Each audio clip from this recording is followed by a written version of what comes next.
Okay, welcome everyone to today's webinar. Thanks for joining Grober Nutrition and Forster Technik. My name is Megan Wright and I'm the Marketing Associate here at Grober Nutrition, and I'll be moderating today's webinar. So first we'll hear from Jan Ziemerink, CEO of Forster Technik North America, followed by a 10-minute question period.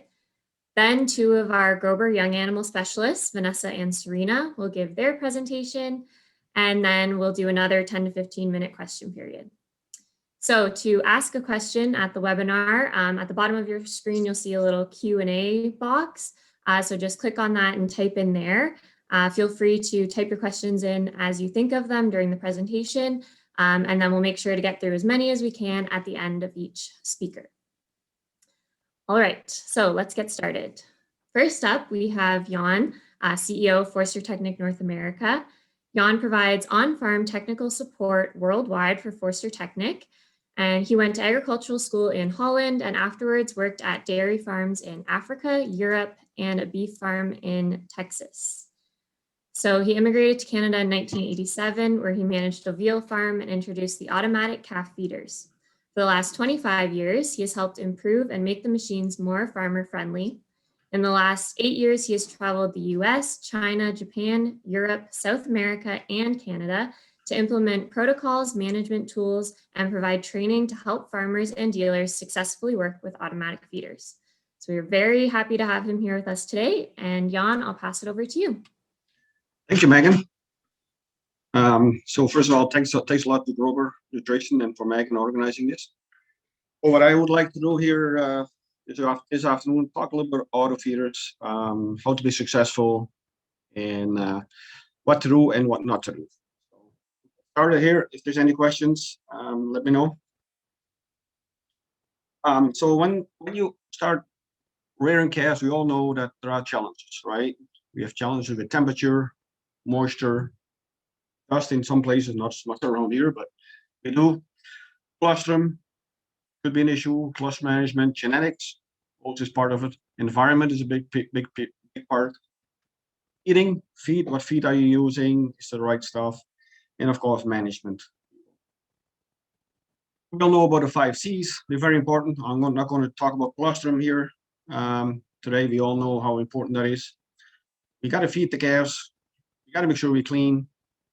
We got to make sure the calves are comfort, and we got to be consistent. First, I want to talk a little bit about environment. So when we have an auto feeder and we have group housing, make sure we need well-ventilated barns. And even with single pens, you still sustain. And also in cold weather, we got to make sure that we have good ventilated barn. And also when there's no wind, like sometimes we build these open barns, open concept on both ends, and I'll have a picture a little bit later. And we think, okay, there's enough air movement, but sometimes when there's no wind, the air is stagnant. So you got to make sure that we ventilate these barns. Sometimes I get asked about calf blankets. I think calf blankets are a good idea, but it's a management tool. I do find that we leave the blankets on too long sometimes. Okay, so when you have a small calf or it's very, very cold, yes, use a calf blanket, but don't use it past 2 weeks or 3 weeks, especially when you're feeding 8, 9, 10, 11 liters, okay? Because if you start sweating underneath the blanket, then you're going to get sick there. Bedding, make sure your bedding is clean and dry. I highlighted clean. The reason being, lately I have seen some moldy straw, and that of course is not too good. The calves will chew on it and eat it. So, okay. How often take your bed down? Well, I will say if you drop down on your knees, if your knees are wet, you do have to do some bedding. Use as much straw as possible so the calves can nest in it, okay, especially in winter time. Lots of straw, lots of fresh straw. If possible, clean the pens between calves and make sure we got enough space, okay? What I mean with that is about 40 square foot of laying space, not just, what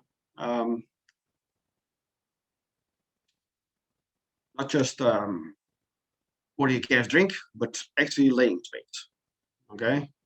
So the question just came up here if we will share the presentation, and I can share my presentation afterward. That's no problem.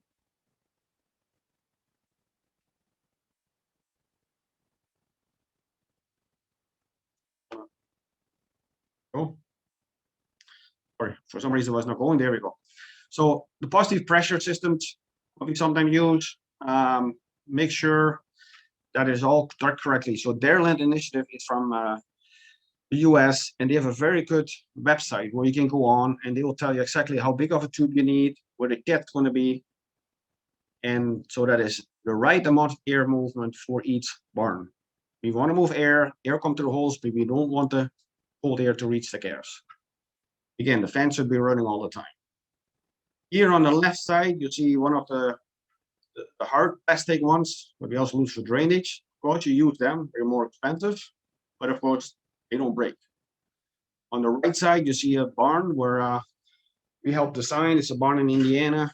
There's about 800 calves. We built 4 of these barns at that particular farm.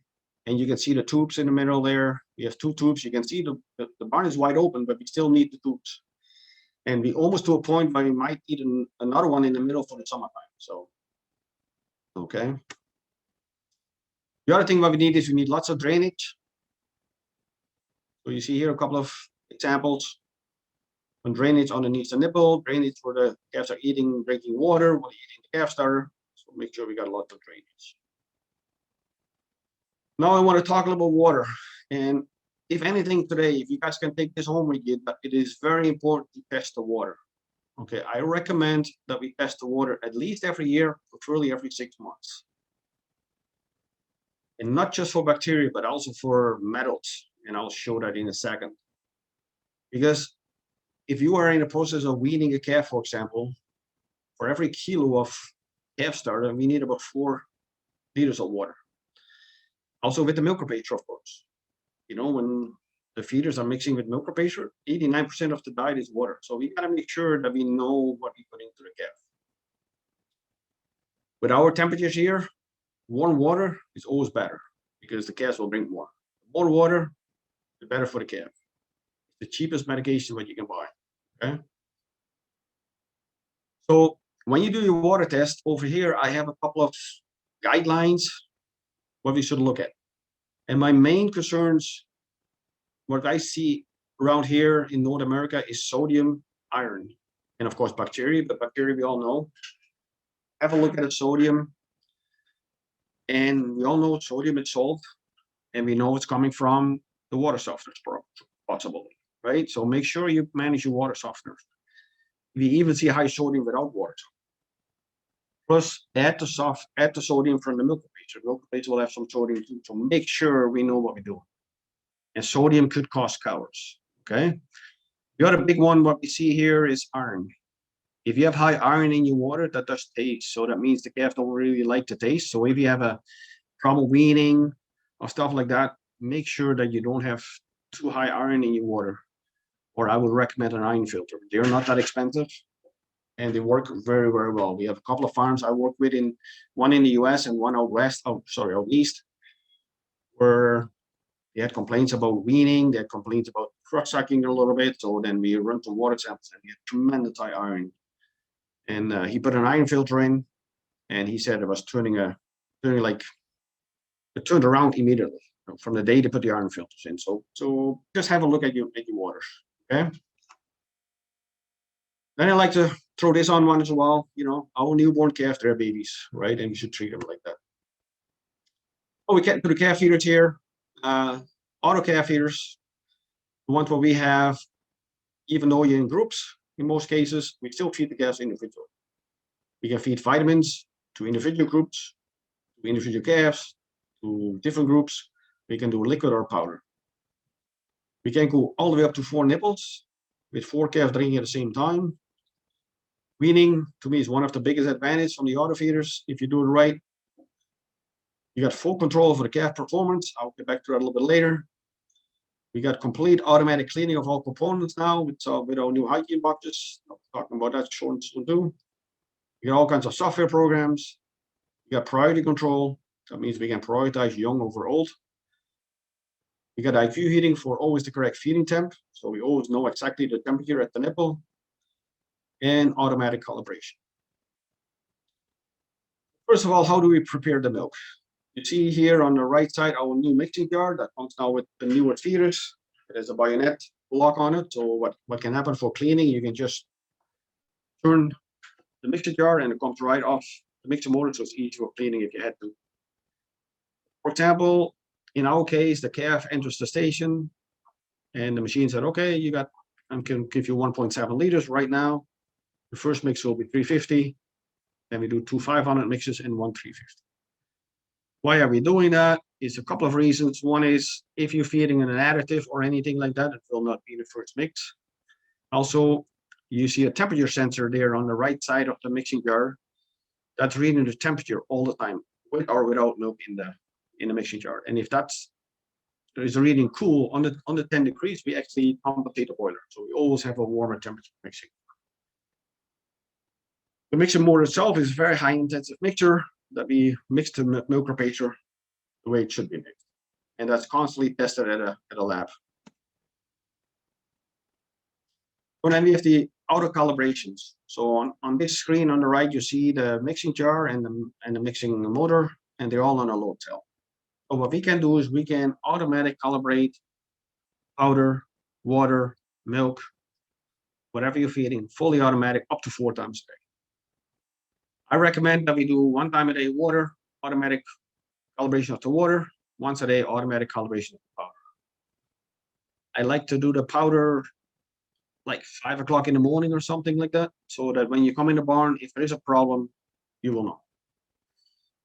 The way the auto calibration works is for the milk powder, for example, the calf enters the station at, let's say you have it set for 5 o'clock. The first calf coming at 5 or 5:15 or whenever a calf enters, we drop the water, we tar it, so we zero it. Then we drop the powder. It is weighed, it's fed to the calf. We do it one more time, and we take the average from those two mixers, and then we're gonna adjust the runtime accordingly. If it is in a 25% margin, so then it will fix itself. If the feeder thinks it is way off and it doesn't make sense, then it keeps the value from yesterday and it keeps feeding, but it throws you a warning. Okay, it's very important. If you on the feeder get calibration warning, do not ignore that. Okay, press enter on the screen or on the handheld. Press enter, and it will tell you what your problem is. It could be milk, it could be powder, it could be water, it could be detergent. Okay, because detergent we cannot do automatically, so you will have to do it automatically every 4 months. Okay, so it's very important not to ignore that. Then we have the temperature. You can see on the right side, you see a little probe there, and that's our temperature probe, what I was talking about a little bit earlier. And factory setting is normally 42 set temperature, 39 low temperature, minimum temperature. What that means, if the temperature hits 38.9, we stop feeding until we hit the 42, and then it starts feeding. It should never happen, but just in case, it's like a precaution. Okay. We got our water dispenser, and we all know that, some farms we got water pressure issues, especially when you're milking or you're pressure washing or you're using water to fill something else. The water pressure could be low, could be high. So to solve that problem, we have, and every calf feeder has a water flow sensor. So for us, it doesn't really matter if the water pressure.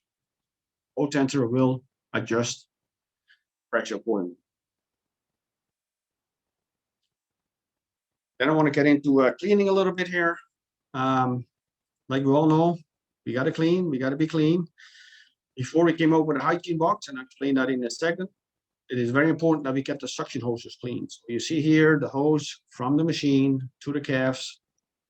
We recommended that you do a circuit cleaning every day. Also the teeth. That should be the teeth, and that is not changed. That should be changed every day. Okay, I recommend that we take the nipple off the feeder, off the bracket, clean it good, maybe use some disinfectant, then let it dry. Do not leave it in a liquid. Let it dry. Take the nipple from yesterday. So just rotate the nipples. So when you look at the nipple, they sometimes have a tendency to go a little bit flat. So turn the flat end to the top. So that way, it's easy for the calf to suck at the nipple. It's also the nipple will last. We also have a different nipple. I'll explain that in a second. Well, for the cleaning, make sure you have lots of cleaning set up for the automatic cleanings. Okay, I like 4 times a day cleaning. Make sure you check your detergent according to the detergent tag, so read the labels. And make sure that your cleaning temperature is set for 58. Or if your temperature, or sorry, if your detergent asks for a lower temperature, then set it lower. But our maximum temperature is 58. What's about 138, 140 Fahrenheit? Make sure that's where it's set at. Okay. Now here, you all see the mixing jar here. If you look at this, you would think, okay, it's not cleaned right, maybe no detergent. But to let you know, and that's why I took this picture, the problem here was not to low detergent, it was to high detergent. Yeah, more is not always better. And when I talked to the detergent companies, they all told me, said, why do we have a maximum on the detergent bottle or detergent can or whatever? That is because if you use too much detergent, it will crystallize and not work and actually builds up a film. So make sure you read the labels. Also for the calf feeders, we have to use a low temp detergent, okay? So they are available. Make sure you use a low temp detergent. So about a year ago, we came out what we call our Hygiene Box. So it's a fully automatic cleaning from the calf feeder all the way to the nipple and back. You can see it here, the hose, go up to the nipple, we feed. Important to understand here, we are not circulating milk replacer around, okay? Because then there's always a chance that you separate the milk. So one line is going only for feeding. When you have two, for example, you got 2 circuit cleaning today set up, and what it will do is it closes the valve right at the nipple, and then we're going to start rinsing it out. We rinse all the lines, we do a circuit clean. And we can do the circuit cleaning with detergent or acid. Okay, you can set it up to do 3 days of regular detergent and every 3rd day use acid. So that's all automatically programmed into the feeder. So you don't have to do that. That's the first time we program it, and then it will do it automatically.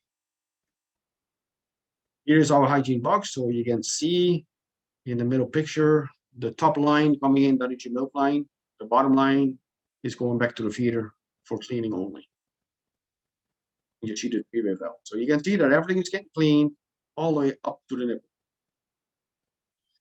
And we have another setting on feeder, then you can say, okay, every rinse water. So when we done the cleaning and we rinsing, then we can run 1 extra rinse at the end, and we can actually disperse that right through the nipple.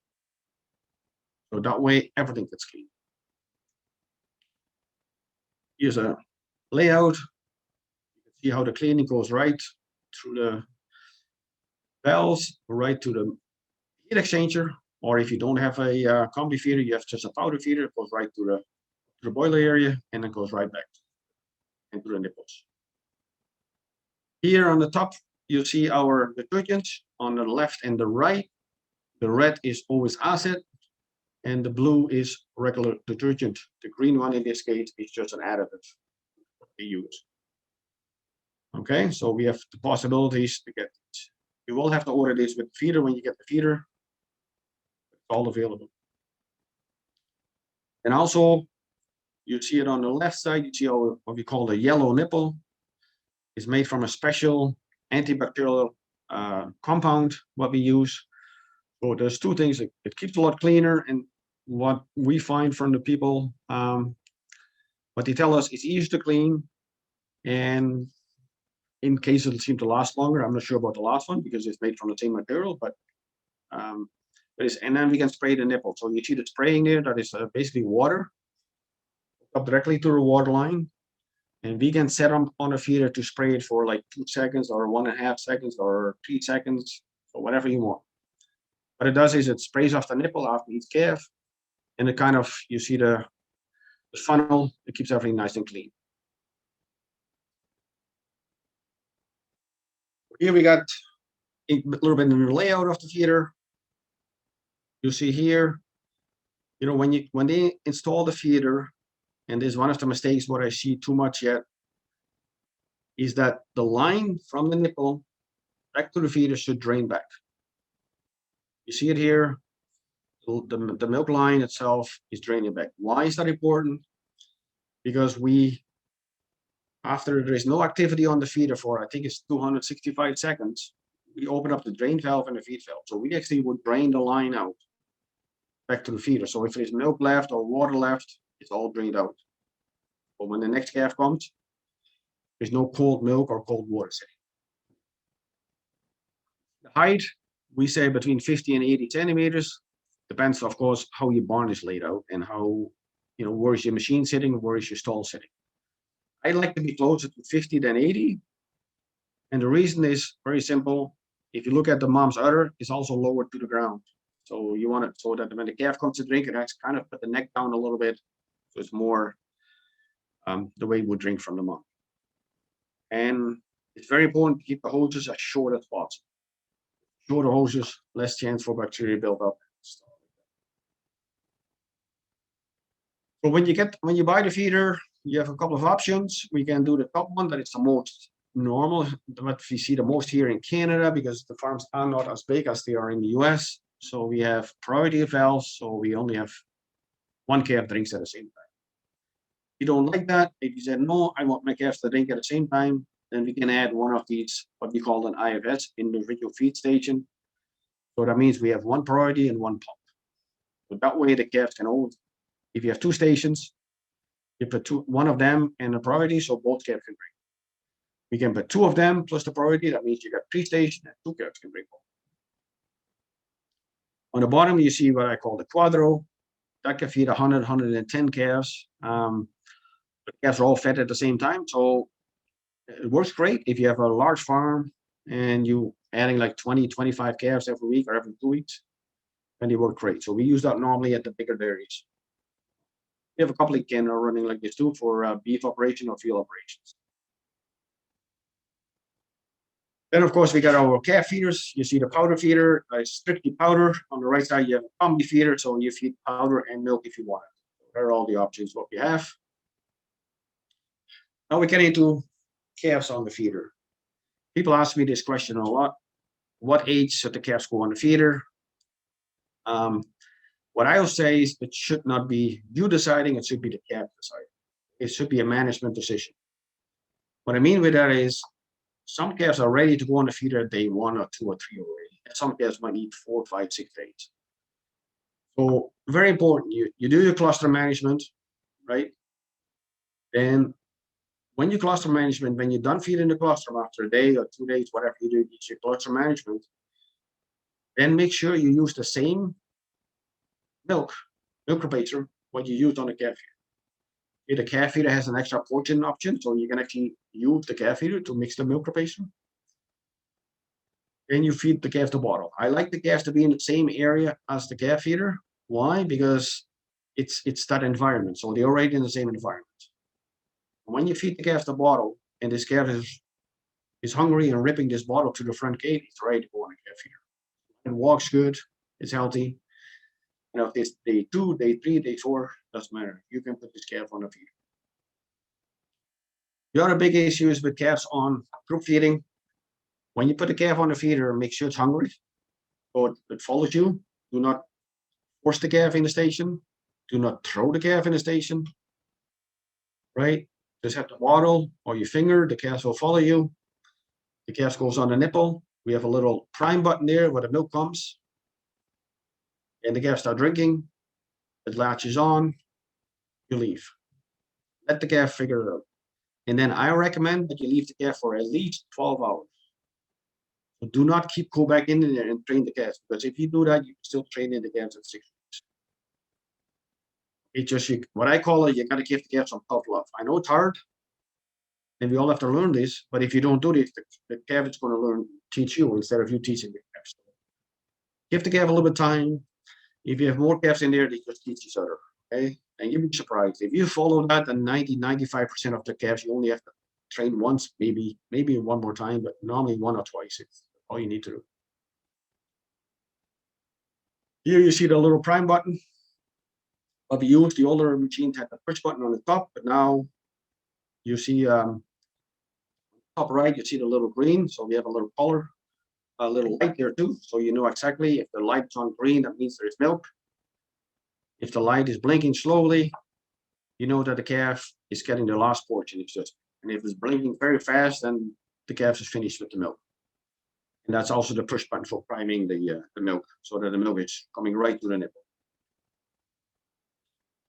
We also have a center for empty of the milk replacer if you want. So it can send you a message to your phone, say, hey, you're out of milk replacer. You got to come and fill. Priority. This is important. If you have priority station, so the calves cannot drink at the same time, make sure you set your priority. Okay, that means that I normally set it for 7 days. That means any calf 7 days and younger gets priority over the big ones. Well, let's say you just started a calf, you want to start a calf, and there's a calf that's already 4 or 5 weeks old drinking.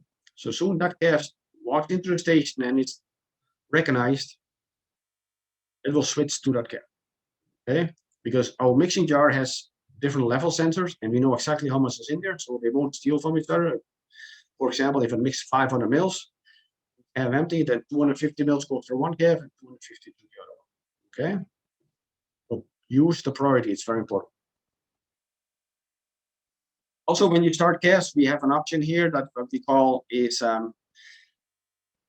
training automatically on the, but you will need the hygiene box for this.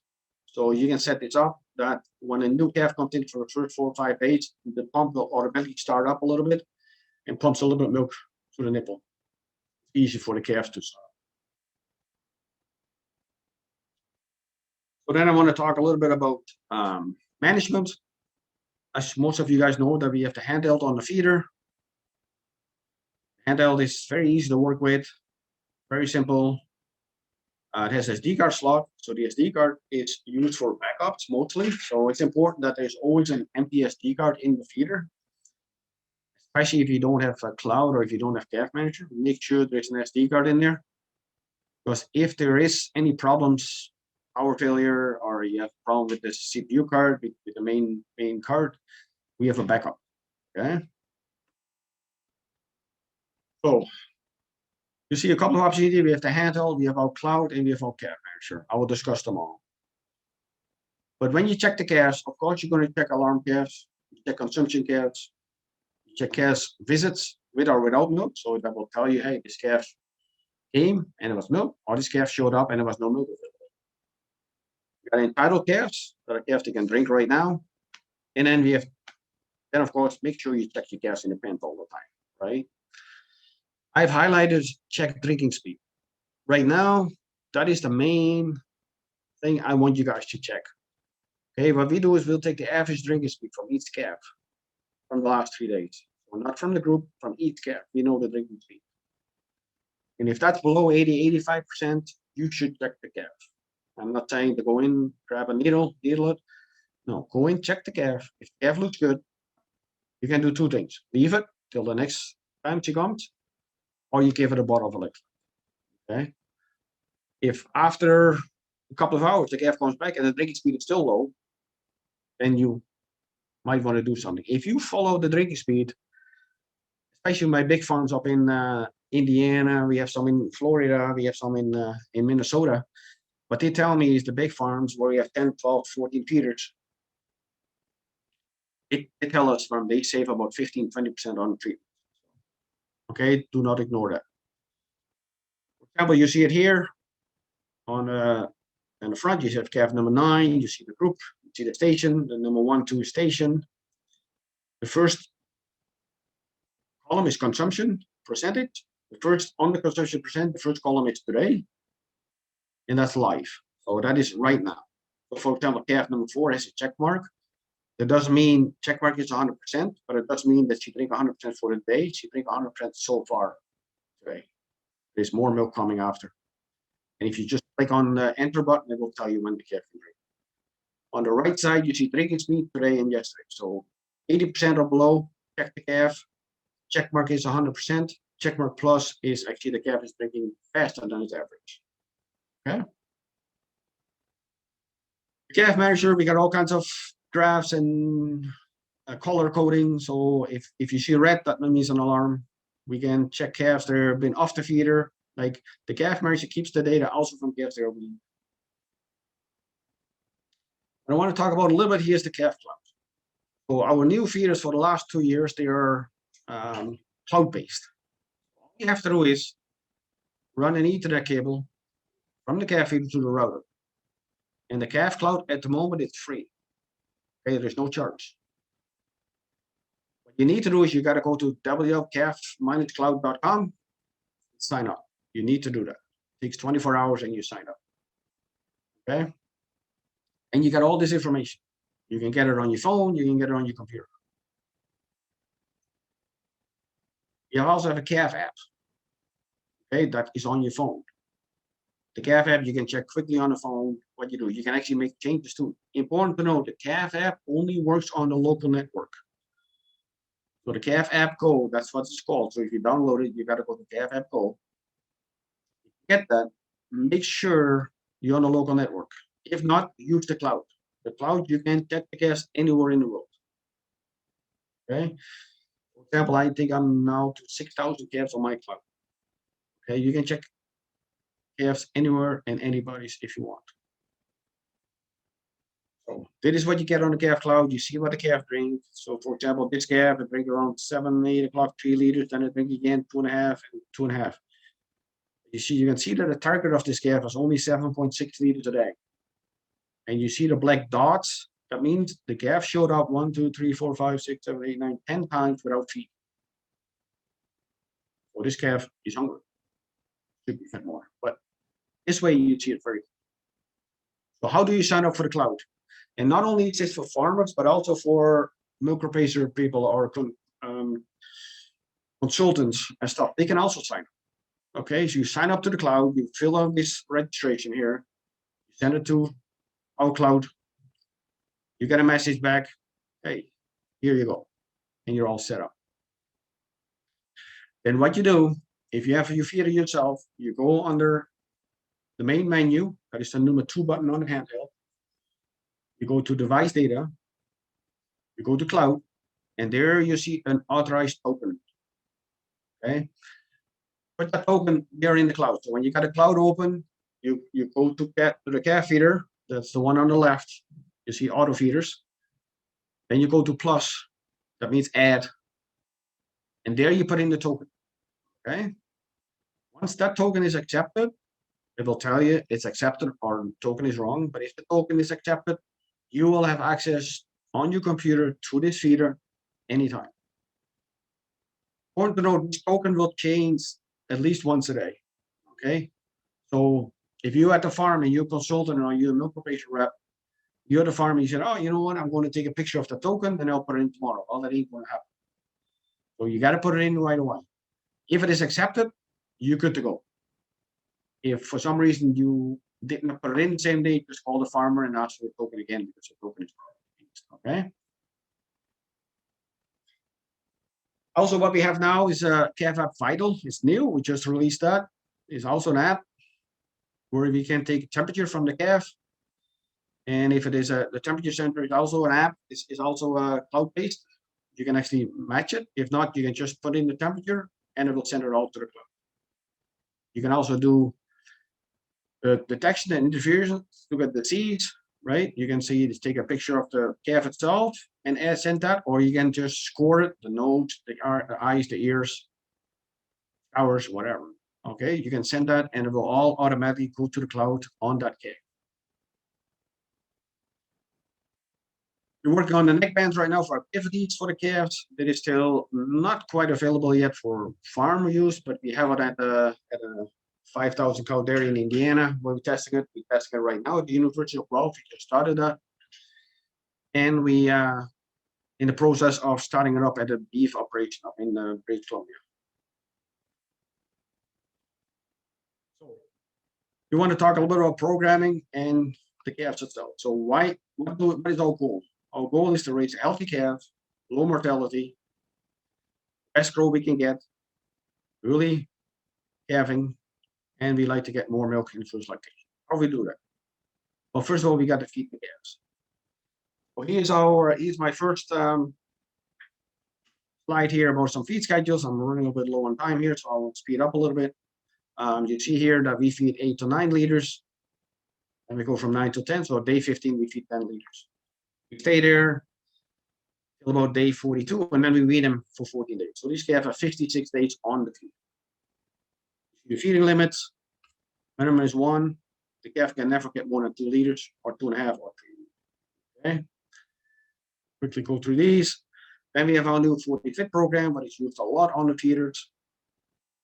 We did a trial in Germany. You can see here that we had some calves on 40 Fit, some calves fit 6 liters. The very interesting part was that the calves fed twice as much but gained 3 times as much. And that's on the 40 Fit program. And this is the 40 Fit program, what I use, I would say, in 90% of the farms here in North America with the 40 Fit. So we have 28 days. The calves can drink whatever they want. So you can see there on the feeding limits for the first 7 days, they get 2 liters every 2 hours, so that is 24 liters. After that, they can even get more, 35 or 40 liters. Don't worry, the calves are not going to drink that. The average is around 11, 12 liters. That's what we see. Okay. Some calves will drink 15, 16 liters. Some calves only drink maybe 8 or 9. Then at day 29, you see on the top there, 28 days, 40 Fit. Then at day 29, we're going to limit them to 12 liters. And over 4 days, we go back from 12 to 8. We stay on 8, and then we wean them from 8 till 2. Okay, and that works very well. Concentration is not influenced by feeding the calves more, because the first 3 or 4 weeks the calves don't eat calf starter anyway. But one thing what you have to learn with feeding the 40 Fit or feeding more is that the calves will be loose, but it doesn't mean they have scours. Okay, the calves will be looser in manure, but that's very normal. As long as it's not bloody or watery, they're fine. Again, make sure you have good quality water available. There was a question came in this week and asked about cross-sucking. So I quickly want to talk about cross-sucking. Why do calves cross-suck? Very simple, because they're hungry. Okay. First of all, we got to feed the calves. Don't starve. Make sure you feed them enough per visit. So you want to be 2 or 2.5 liters per visit. Make sure we got the right weaning schedule. So when you start weaning from 8 or 9 or 10 liters, we should wean no more than half a liter a day. Okay. Make sure we don't stress the calves around weaning, like dehorning, vaccinating, or moving the calves right away. It's also a big one. Make sure that your calf starter, TMR, hey, whatever you're feeding is of good quality. And like I mentioned before, make sure your water is good quality. High iron will slow down consumption. That means they will not eat as much calf starter. Bubbles, make sure your barn set up correctly, ventilation. Make sure your feed schedules are good. Manage the calf feeder, manage the calves. Take home message, very simple. Again, I will share these slides with Megan and see if we can get them out to you guys. Anybody who wants them. Okay. When you want to buy a calf feeder, automatic calf feeder, make sure it has auto-calibration, make sure it's auto-cleaning, priority feeding. Make sure you do small portions. Okay. Always the right temperature. It's also a big one. Make sure that the dosing device, so what reaches the milk replacer and how the milk replacer comes out of the feeder, is not using an auger, but it's using steel blades and stainless. So it's always the same.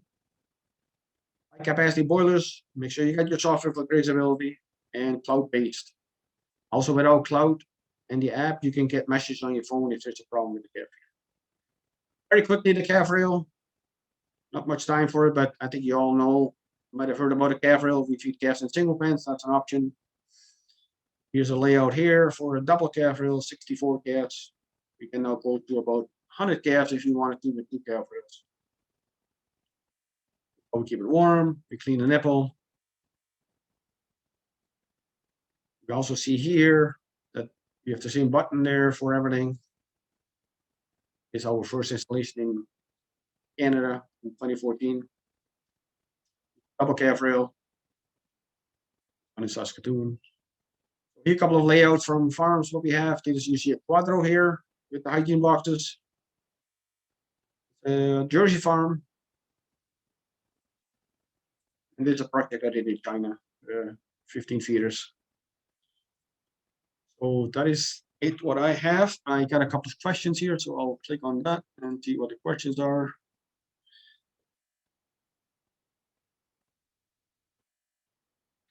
So there is a question here. There's a couple of questions about for Megan about the presentation, but there is a question here. I only have one detergent pump. It's a very good question.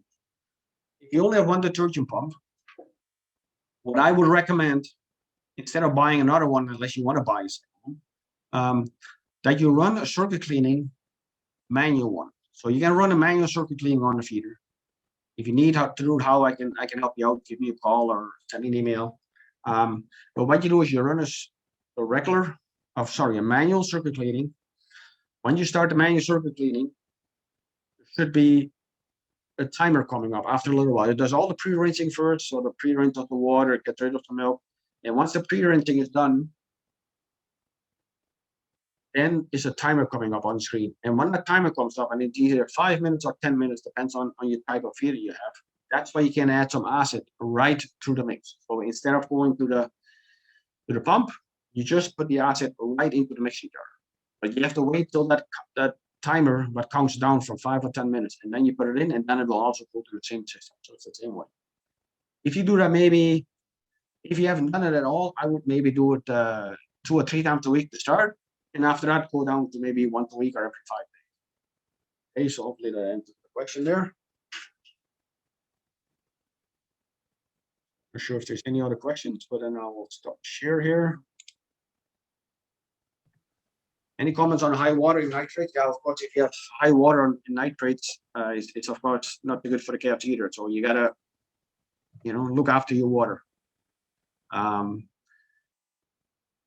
And how many meals is used to calculate the drinking speed? The drinking is a good question. The drinking speed is calculated every time the calf comes in. But what I also will say is, when the calf is coming to the feeder the first time, you should really wait about 3 days. So once the calf is 3 days on the feeder, then we have a good drinking speed. And then what's happening, every time this calf comes to the feeder, we are calculating his drinking speed. So we're taking the average from the last 3 days. So it will constantly change a little bit. So that's what you see. And really, the very interesting part, and I'm doing some stuff at the University of Guelph and also with another university in the US, what we see is that some of the more stronger calves, they drink more, they sometimes slower than a calf that only drinks 7 or 8 liters. It really doesn't make much sense, but the interesting part is, worked very well with the drinking speed, but it's not all take all. So I mean, it's not just the drinking speed. Make sure you also check the calf. I'm not saying that a calf who is also only at 70% needs a needle today. Okay, so it's a management decision, but it will help you big time with managing. Okay, I think that's my time here. Couple more questions now in the Q&A box. Okay, I'll click on that. Oh. What's the reason for the much larger nipple hole as opposite to other teeth? Well, we also have worked with this nipple. I know I had this question before. I don't see any problems with this large nipple because the calves suck on their own, right? We're not pumping it to the calf. If you use the IFS or the Quadro and you find the calf is getting the nipple too quickly, turn the pump speed down. Very simple.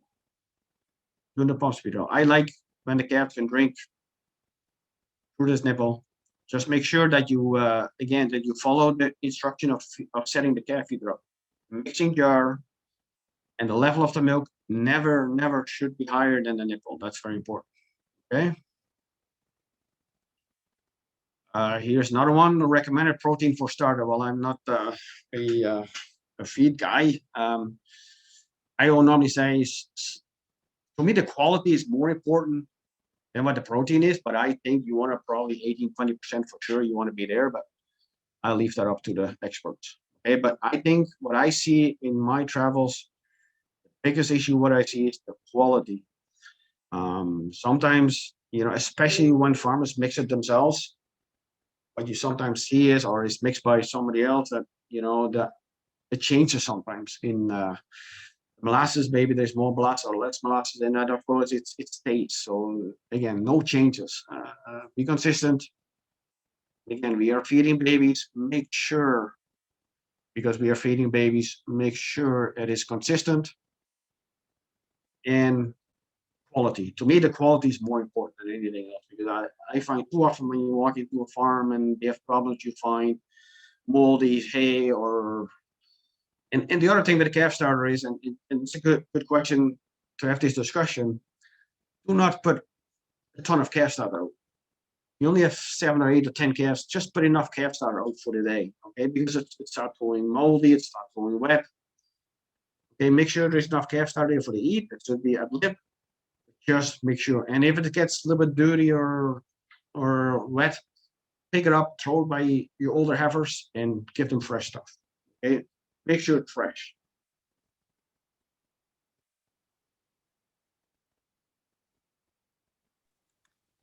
Okay, thank you, Jan. That looks like all the questions for now. Yeah, I'll stay Jan, on for a bit. I'll stay on. Yep. Yep, Jan's going to stay on, so we'll have more time for questions at the end of Vanessa and Serena's presentation. So we'll move on to that. So next up, we have, as I said, Vanessa and Serena, two of Grober's young animal specialists. So a little bit about Vanessa. She graduated with honors from Wilfrid Laurier University, and she has been working as a young animal specialist at Grober for the past 5 years. And she is also the assistant manager at her family's dairy farm and is very heavily involved in their calf program. Serena is a graduate of the University of Guelph in their Bachelor of Science in Agriculture program with a major in animal science. She also grew up around a dairy farm, so they're both very knowledgeable on dairy and calf management. And I'll pass it over to them. Perfect. Thanks, Megan, and thanks, Jan. Very informative. I know myself, I took many points away from that presentation, so I hope everyone else did as well. So today I'm going to be talking to you on a couple different things. First, just a quick rundown of anyone who doesn't know what Grober is, but I'm going to guess you do if you are on this presentation. So here at Grober, we've been manufacturing milk replacer for over 45 years. We feed anything that drinks milk, from elephants to calves to kids to lambs to piglets. So whatever you need that drinks milk, we can supply it. We believe in producing a high quality premium product made from high quality ingredients. So that starts with raw ingredients. They all have to go through testing before they make it into a bag of milk replacer.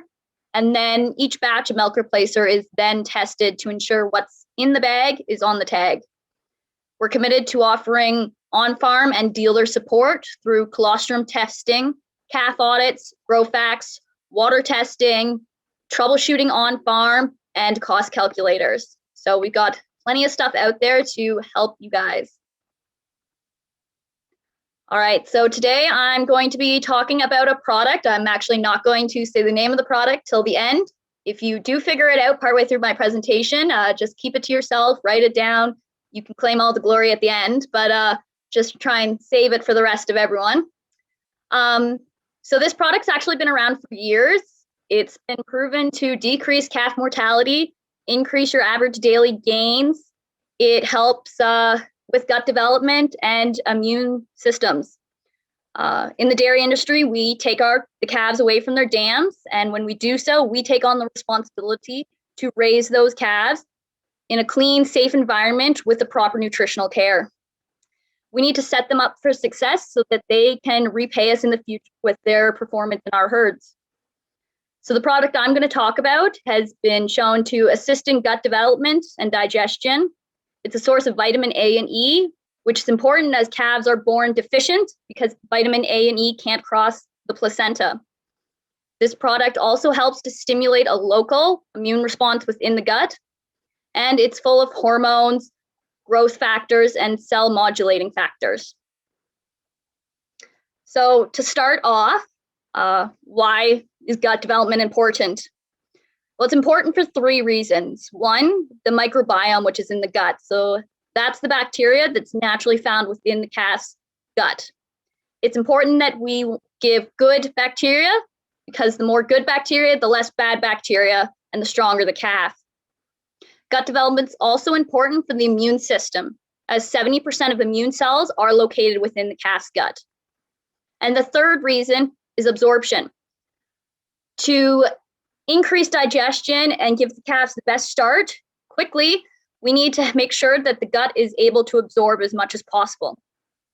So feeding the product I'm talking about, or feeding the product I'm talking about with milk or milk replacer, can do all these things compared to just feeding milk replacer or whole milk alone.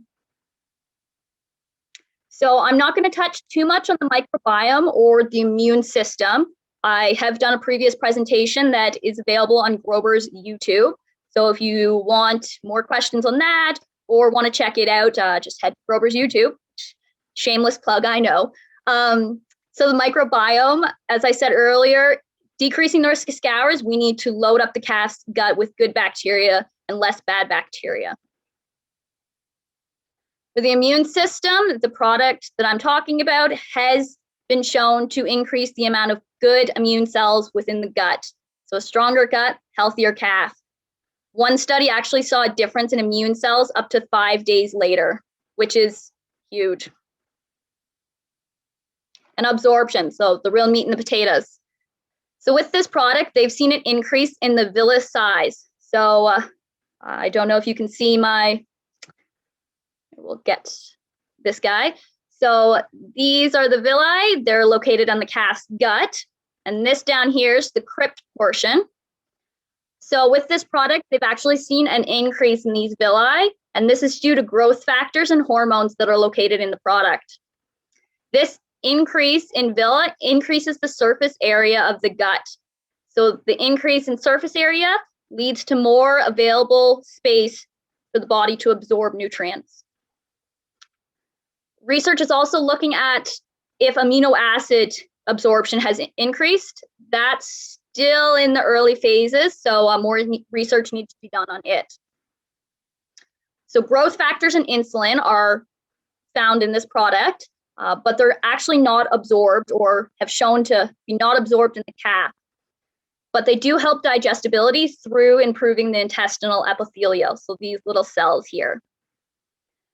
This is due to an increase in the cell growth and allows the cells to better utilize protein. It also allows for an increase in glucose absorption. So it's important to note that the product I'm talking about, the quicker it's fed, the better chance it has at helping with glucose absorption. So what are growth factors? I've mentioned it a couple times, so I'll just give you a quick rundown. But there are proteins and hormones that are naturally found in the calf's body, and they're responsible for regulating cell growth, differentiation, and maturation. So examples would be insulin or insulin-like growth factors, two things that the product I'm talking about carries. So insulin-like growth factors is responsible for gut development, so the slide I previously talked about. Essentially, the reason we want to feed growth factors to the calf is it helps prime the calf's body to get rolling. So metabolism is also benefited from feeding this product to the calf. So it helps stimulate the anabolic metabolism. Calves have a greater absorption of fat, and there's also new research coming out looking at enhanced protein synthesis on skeletal muscles, so the muscles that help calves move. Calves are better able to absorb glucose. Therefore, they don't have to use their own body's stores. With calf raising, our main goal is to increase our average daily gains. So we don't want calves to be using their own body stores. We want them to utilize the nutrients that we feed to them. There are also been studies done looking at if this product increases carbohydrate utilization, and it doesn't appear to be. And finally, before I reveal the name of this product, it also helps with the somatotropic. So this helps with metabolism and growth. Due to the elevated insulin and the increased glucose levels, they help stimulate an increase in receptors. So this helps with the maturity of this axis. So all these talking points that I just touched on are all ways that we can help enhance calf's growth. So I don't know if anyone figured out what the product I'm talking about is, but it's actually colostrum. So a lot of people talk about colostrum and Gs, but kind of wanted to give a different point of view on colostrum. So surprise. There's 3 available types of colostrum that can be fed out there. There's maternal, pasteurized, and a powder. With maternal, I won't touch too much on it. Everyone knows that you should be testing your colostrum and the Q is a colostrum. For pasteurization, there is risk of losing heat-sensitive proteins, but the benefit is you do have a decrease in pathogens. So it's important that you do use a well-calibrated machine for the correct temperature and time. And for powder, this is one that Grober does offer. It is a clean, consistent product. Some of the growth factors are there, but in smaller quantities. So at Grober, we do have two sizes of colostrum available. We have a 470 grams and a 4.7 kilograms. So that's what we call our bulk colostrum. So the 4.470 grams is a single serving versus the bulk, you can get up to 10 servings per pail. It is an economic option, and the bulk you can choose to feed 100 or 150 grams of IgGs. Both are the same product, one's just bigger than the other. And with all of our colostrum, it's free of pathogens such as E. coli and Salmonella, and does contain antibodies for E. coli, Rota, Corona, etc. I'm also going to touch on post-day one. So this is new research coming out about it, and it's definitely increasing in its popularity. Post-day one is extending your colostrum-fed period from just for the first day of their life to 14 days. So one study looked at feeding 150 grams of colostrum twice a day, so a total of 300 grams of colostrum a day, and that was in addition to the milk replacer. They saw a decrease in abnormal manure, a decrease in respiratory disease, calves were less depressed, and had less abnormal umbilicals. They saw a 57.7% decrease in antibiotic use. Another study looked at future production of calves that were treated with antibiotics. So calves treated with antibiotics had 493 kilograms less milk production in their first lactation. And that's a pretty significant number if you think about, translate that into hectoliters, how much money antibiotics is costing your herd. So it's very important that we consider our colostrum-fed program to help decrease the amount of antibiotics we are using in our calves. So with that, I'm going to pass it over to Vanessa, and she's going to continue on from day one. There we go. Now you can see me. All right, so now we're going to talk about the importance of consistency comparing automatic feeding to manual feeding, important reminders when mixing milk replacer, what milk replacers work best in automatic calf feeders, and lastly, the benefits of feeding a Grober milk replacer. So from management to nutrition, being consistent in your day-to-day routine is crucial for your calf's well-being. Auto feeders are a great tool to maintain consistency and eliminate human error. So what if we change milk feeding? So milk inconsistencies, it can lead to unwillingness of calves to drink, digestive upset, nutritional scours, or calorie deficits, which can all affect average daily gain. So for example, if the concentration of milk replacer is too low, the digestive process is altered. So where clot normally forms in the abomasum, it doesn't form properly for the nutrients to then be digested in the GI tract. Instead, everything passes through the calf and thus results in scours and a deficiency in calories used for maintenance and growth. So this will lead to lower average daily gain, undiscovered first lactation potential, and ultimately dollars on your bottom line. So let's talk about average daily gain.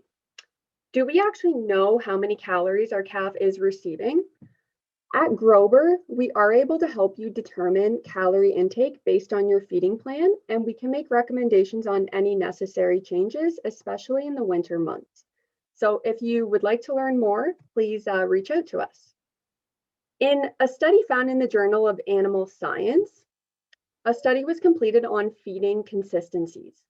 So all of these calves received the same volume of milk replacer, but one group received a consistent amount of powder each day of 700 grams per head, The other group received an inconsistent amount of powder, averaging 700 grams per head per day at the end of the week. So hopefully that makes sense.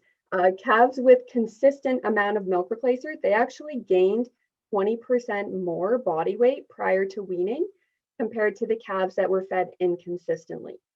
And calves fed consistently also maintained their extra body weight gain after weaning. They consumed more starter and they had better feed efficiency. So this is only changing mixing concentration, and you can see that this has a big impact on these calves. So why do we care? Why do we care about average daily gain so much? As Serena mentioned before, it pays back. So there are multiple studies that have correlated early life average daily gain to first lactation milk increase. So in one study, they found that for every kilo of pre-weaning average daily gain, milk yield increased by 1,100 kilos in their first lactation. So to explain this a little further, for every 100 grams of pre-weaning average daily gain, milk yield increased by 110 kilos in the first lactation. So if we're able to increase our average daily gain from 700 grams per day to 1,000 grams per day, that is over a 300 kilo milk increase in the first lactation alone, not to mention the other benefits of a bigger, stronger, healthier heifer reaching breeding age quicker.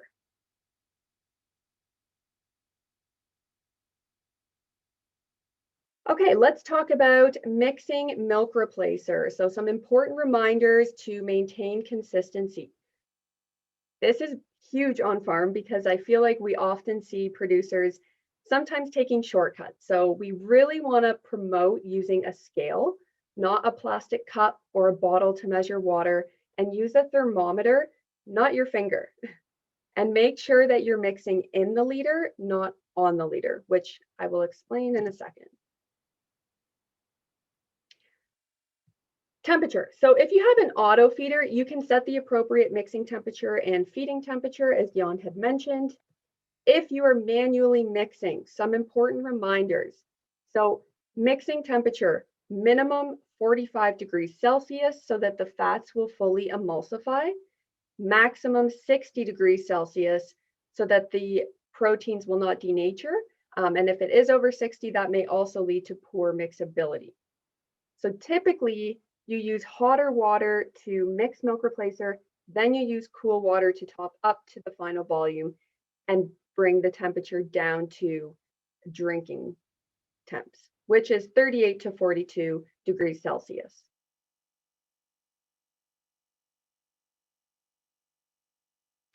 Mixing equipment. A scale should be used to weigh powder, not a cup. And in an experiment at Penn State University, students were able to show that by using standard farm equipment to mix milk replacer, so a plastic cup for measuring powder, a bottle for measuring water, and a finger for measuring temperature, the results of total solids and temperature were quite variable. So they made 41 batches. Of those 41 batches mixed, only 17 were within the goal range of 10 to 15% solids, and only 2 had a final solution of 13%, which was the tag recommendation. So that's less than a 5% accuracy rate. If math is not your strong suit, use a chart to make mixing easier, and Grober actually has a batch calculator available for you to use.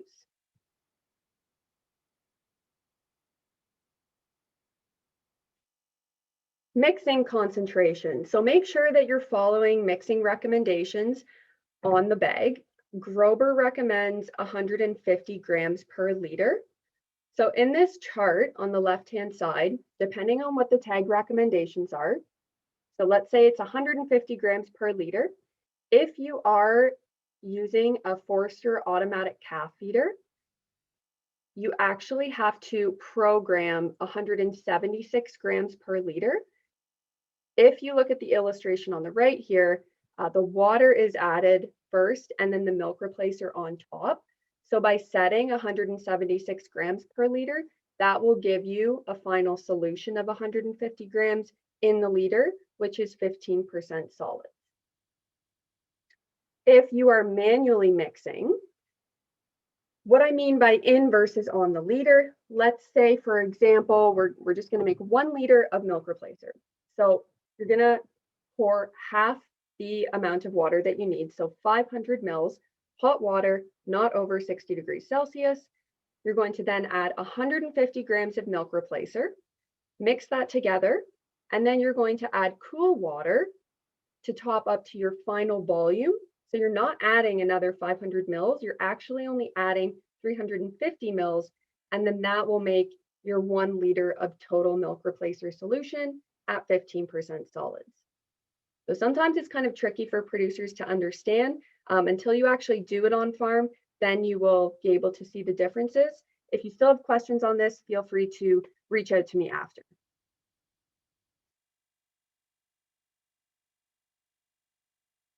So what milk replacer options are best for auto feeders? That really depends on what your goals are. If you have invested in an automatic feeder, utilize it. Take advantage of the accelerated feeding programs. So for example, Jan mentioned Forster has the 40 Fit program, and that's where calves may drink 2 liters every 2 hours.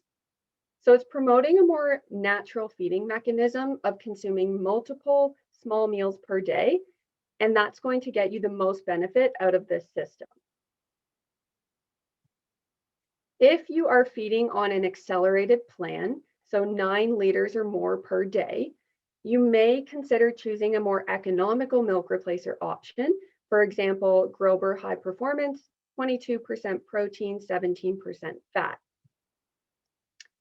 However, if you're on an accelerated plan, but you want to maximize your gains, then I would recommend a high protein fat milk replacer.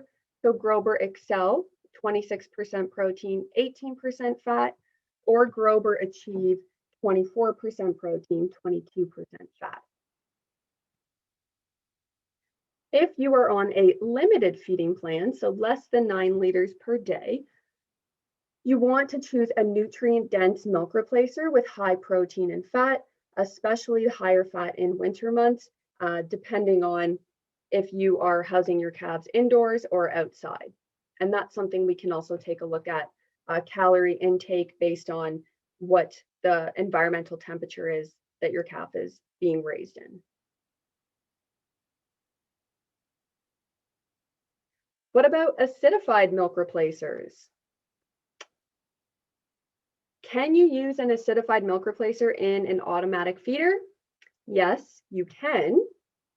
Will it make the lines cleaner because of the acid? No, it's actually the opposite. So you want to make sure that you're more diligent with cleanings. Ensure that you're doing your regular detergent cleanings, and then use acid at least once per week. So that was a question mentioned before. What if I only have 1 pump? If you need help with that, I'm also able to explain how you can use the acid once a week with 1 pump. So what are the benefits of acidified milk replacers? It lowers the pH in the abomasum, which will limit bacterial growth, leading to optimal digestion. A big one, it lowers the prevalence of scours, and it increases intakes. So if you decide to switch to an acidified milk replacer, make sure that you switch calves within the first few days of life so that they don't get used to the taste of sweet milk, because acidified is slightly more bitter tasting. So if you wait a week or 2 to put them onto a partially acidified, it may decrease intakes and take them a little bit to transition. So just be wary of that.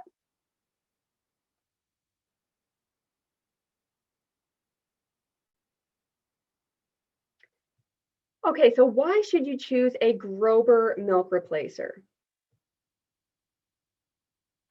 So our ingredient selection, a big one is the protein encapsulated fat used in our milk replacers. It's actually exclusive to Grober, and it makes us the only Canadian company with access to this ingredient. So to produce this fat, we combine fats and oils with dairy ingredients, and this forms a protein encapsulated oil droplet. We then spray dry it, and that gives us the powdered fat product. Features and benefits of protein encapsulated fat. It's a great source of lactose that is very palatable. It increases energy density of the ration and stable emulsion. So it mixes well and it maximizes surface area for digestion.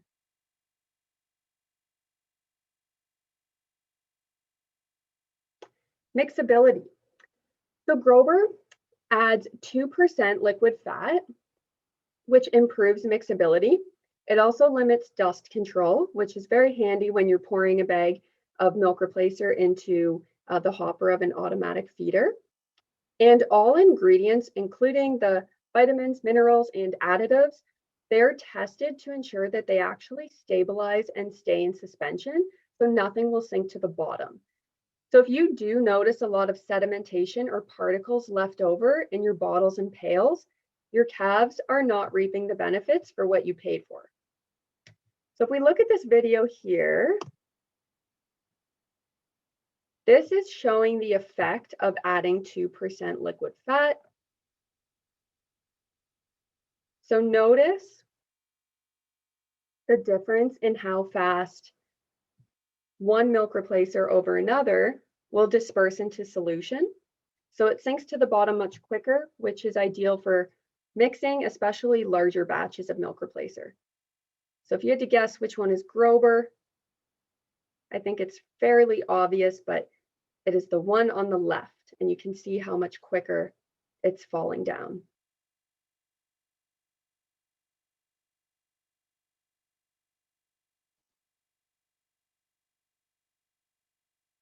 Unique additives that we add to Grober milk replacers, ProGrow.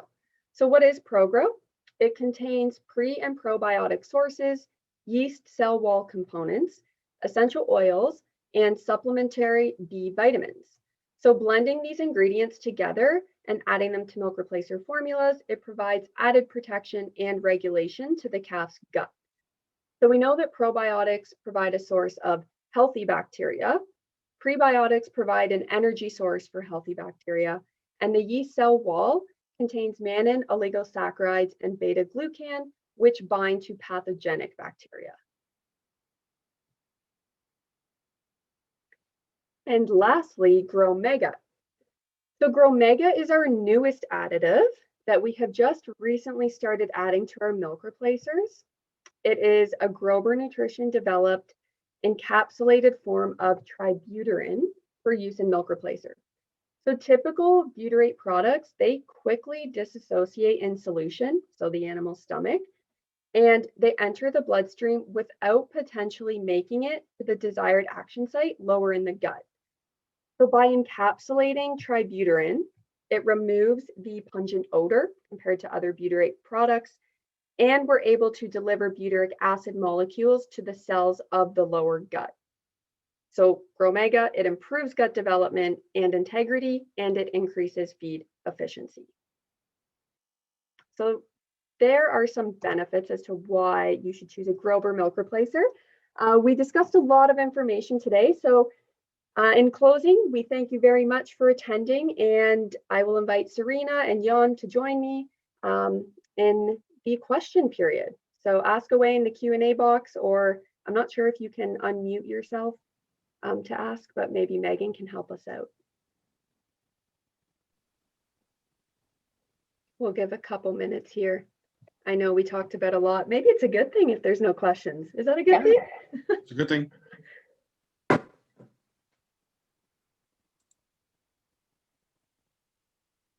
So there was one question in the chat about the reference for the consistency study. So I don't know if either of you could even just type in the chat box the reference for that one. Yes, one of our coworkers, Brittany, she actually went on maternity leave yesterday, is the one that has that reference, but I will find out from her files, I guess, what study it is, and if I can get back to anyone who wants that study, if they just want to leave their email, and then I can email it out to everyone if that works. So just leave your email in the chat, please. Okay. So as I'm in the chat, there is a question about cost calculators, and if we can expand on that. So the cost calculator, is that what you talked about, Serena? Or do you mean the batch calculator to mix milk replacer? I guess we have both, right? So we have a calculator that simplifies the steps. Oh, sorry, I'm just reading here. Simplifies the steps for mixing, so you don't have to do any math with how much water and milk replacer to add. A cost calculator, we can also compare, milk replacers. We can compare it to whole milk. So if that's something that you would be interested in, we can customize that to your farm based on what your whole milk components are. Okay, so here's a question. What are our feeding recommendations for cold housing in the winter? So ideally, so say you're in hutches outdoors, ideally you want to increase the volume. So if you are switching to a high protein fat milk replacer in temperatures of about -10 to -20, as long as you're feeding 8.5 to 9 liters, calves should still be able to double their birth weight by weaning. That's not taking into consideration any additional health challenges. That's sort of in a perfect scenario. If you can't increase the volume, put a calf coat on regardless. Extra bedding with straw.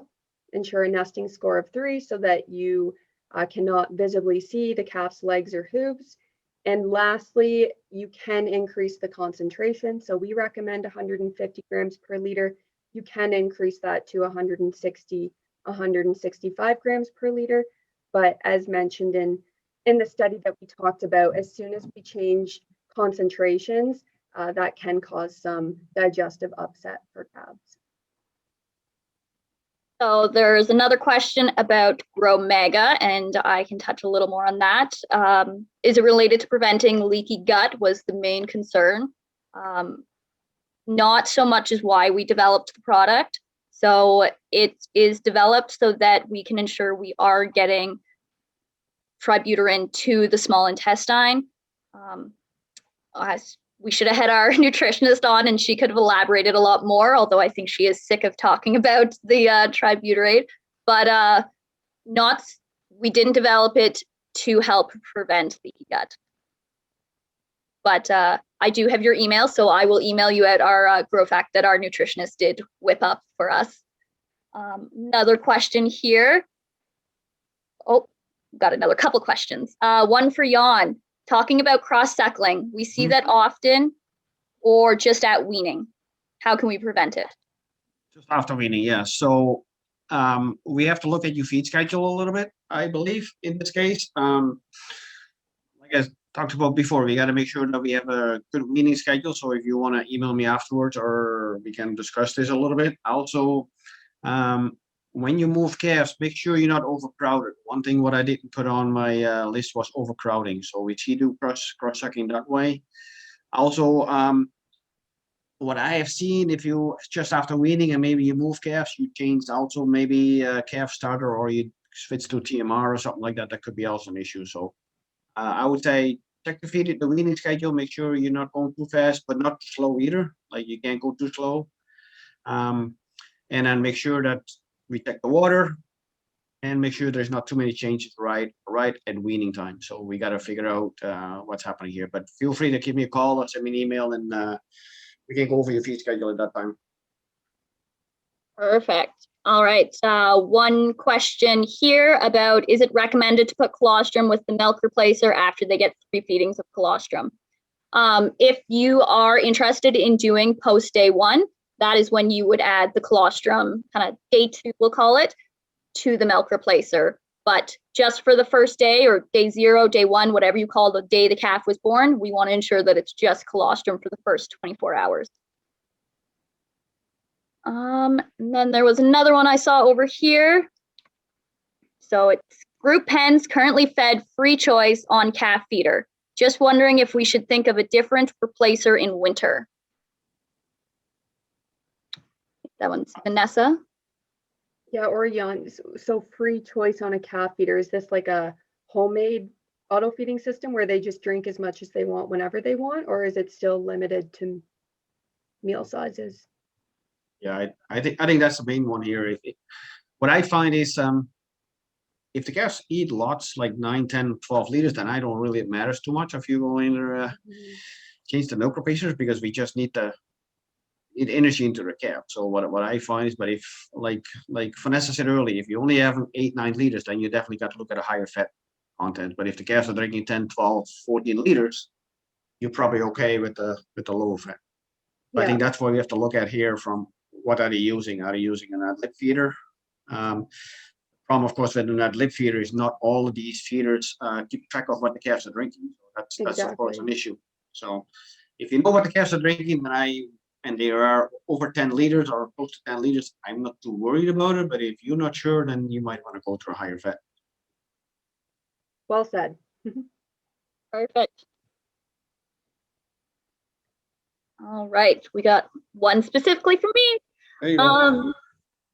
When you're talking 150 grams cost for 14 days, what is the minimum quality that IgG level we must target? That is a great question. So for this study, I believe it was 100 grams of IgG. There's a lot more research though coming out looking at feeding a higher IgG, so 150 grams of IgG in the first 24 hours. There's not a study though looking at feeding a higher quality of IgG in post day 1, so for those 14 days, or at least no study that I'm aware of. I shouldn't say there's no study, but so for right now, it is kind of what management wise, everything kind of plays into effect, but definitely that for the 14 days would be 100 grams of IgG. Well, if there's no other questions, we do have about 5 minutes left, but it looks like the questions are slowing down. So I just want to say thank you very much to Jan for offering to do this webinar with us. It was very informative. So thank you very much for taking the time. And thank you to Vanessa and Serena for putting together your presentations. I hope everyone that attended got a lot out of it. And as mentioned, we will send out a recording of the presentation, and I can also send out the slides that we used. So look for those in your email over the next couple of days. And with that, I guess we will sign off. Thank you, everyone, and have a great rest of your day. Thank you. Thank you. Bye, everyone.